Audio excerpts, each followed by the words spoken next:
हनुमान भगवान श्री राम के महान भक्त थे। भगवान श्री राम के बाद यदि किसी का नाम स्मरण किया जाता है तो वो है हिंदुइज्म के सबसे ताकतवर और सबसे लोकप्रिय हनुमान जी। इनकी बहादुरी और शौर्य की कहानी तो हर किसी ने सुनी होगी।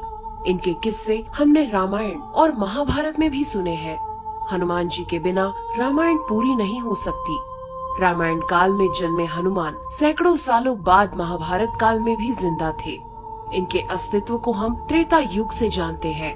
कहा जाता है कि महाभारत की लड़ाई से पहले हनुमान जी पांडवों से मिलने आए थे। पौराणिक कथाओं के अनुसार हनुमान जी को अमरता का वरदान प्राप्त था। धार्मिक ग्रंथों की बात करें तो हमें उनमें हिंदू धर्म के भगवानों के वापस स्वर्ग में जाने का वर्णन मिलता है, लेकिन शेष रहते हैं हनुमान जी, जिनके मरने या वापस स्वर्ग में जाने की बात किसी भी ग्रंथ में देखने को नहीं मिलती। इस बात को दोहराने की जरूरत नहीं है कि भगवान हनुमान अमर थे। कुछ महान लोगों ने उनके दर्शन करने की बात भी कही है, जिसमें ऋषि माधवाचार्य, तुलसीदास, स्वामी रामदास और राघवेंद्र स्वामी जैसे महापुरुष शामिल हैं। हनुमान जी को मानने वाले लोग कहते हैं कि हनुमान जी हर उस जगह पर मौजूद है जहां उनके भक्त उन्हें बुलाते हैं, उन्हें याद करते हैं, और हनुमान जी हर उस जगह आ जाते हैं जहां उन्हें सच्चे दिल से पुकारा जाता है। वहीं दुनिया भर में कई ऐसी जगहें हैं जहां ऐसे पैरों के निशान बने हुए हैं जिन्हें देखकर पता चलता है कि कोई ऐसा जीव मौजूद है जो आकार में बेहद विशाल है। दुनिया भर के कई अलग अलग देशों में इस तरह के विशालकाय पैरों के निशान काफी संख्या में पाए गए हैं और वैज्ञानिकों का ये दावा है कि ये निशान किसी ऐसे जीव के हैं जिसका शरीर काफी विशाल रहा होगा। अमेरिका में कई लोगों ने काफी बार एक विशालकाय जीव को घूमते देखने की बात कही है। ऐसा माना जाता है कि अमेरिका की माया सभ्यता भी एक मंकी नामक भगवान की पूजा करती थी। इसके अलावा चीन की दंत कथा में भी एक मंकी किंग का जिक्र मिलता है, जो बहुत हद तक हमारे हनुमान जी से मिलते जुलते हैं। और ये सारे सबूत यही इशारा करते हैं कि हमारे हनुमान जी आज भी हमारी धरती पर हमारे बीच मौजूद है।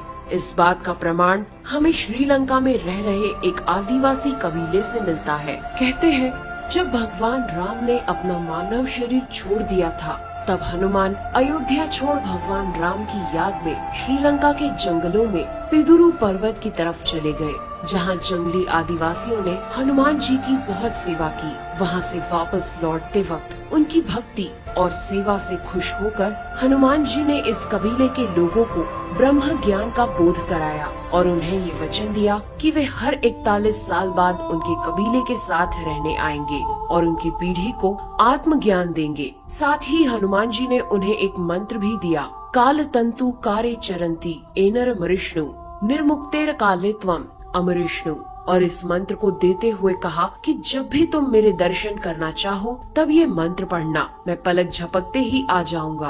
पर उन कबीले वालों ने हनुमान जी से पूछा कि यदि ये मंत्र किसी और के हाथ लग गया और वो इसका गलत इस्तेमाल करने लगा तब क्या? तब हनुमान जी ने उनसे कहा कि ये मंत्र सिर्फ उस इंसान के लिए काम करेगा जिसको अपनी आत्मा का मुझसे जुड़े रहने का एहसास होगा, और जहाँ ये मंत्र पढ़ा जाएगा वहाँ से 980 किलोमीटर तक ऐसा कोई भी इंसान नहीं होना चाहिए जो मुझ में सच्चा विश्वास ना रखता हो।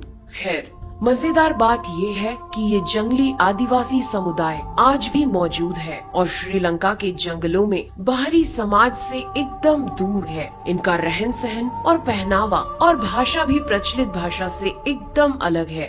सेतु संगठन के अनुसार इस कबीलाई या आदिवासी समूह को मातंग लोगों का समाज कहा जाता है। इस समुदाय पर लोगों का ध्यान तब गया जब सेतु नामक एक आध्यात्मिक संगठन ने इस आदिवासी समुदाय की कुछ अजीब गतिविधियों को नोटिस किया। इस संगठन ने उनको और अच्छी तरह से जानने के लिए जंगली जीवन शैली अपनाई और इनसे संपर्क साधना शुरू किया। संपर्क साधने के बाद उन समूह से उन्हें जो जानकारी मिली उसे वे जानकर हैरान रह गए। दरअसल ये अजीब गतिविधियां एक पूजा का हिस्सा थी जो हर 41 साल में हनुमान जी के आने पर की जाती थी, और ये लोग इस अजीब एक्टिविटी को इसलिए करते थे क्योंकि हनुमान जी उस समय उनके साथ थे। सिर्फ कबीले वाले उनको देख सकते थे। सेतु अनुसार इन आदिवासियों के मुखिया बाबा मातंग ने हनुमान जी के द्वारा उस प्रवास के दौरान किए गए हर कार्य और उनके द्वारा बोले गए प्रत्येक शब्द का एक एक मिनट का विवरण अपनी एक पुस्तिका